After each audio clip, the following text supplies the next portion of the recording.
Það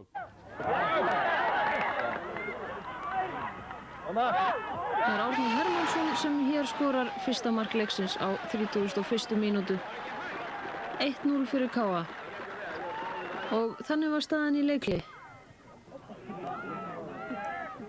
En hér koma Blikar, Steindór Elísson með sendingu fyrir. Og það er Willum Þór Þórsson sem klárar dæmið og jafnar metin á 65. mínútu 1-1. En KA-menn sóttu þungt. Og hér eru þeir komnir 11 mínútur fyrir leikslok. Þrumu skot hjá Pavel Vandas og hann kemur heimamönnum yfir 2-1.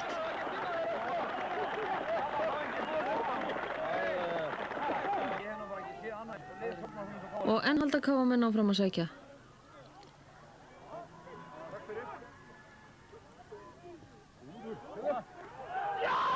Og það er þjálfarinn Ormar Örlygsson sem gulltryggir sigur KA 3-1.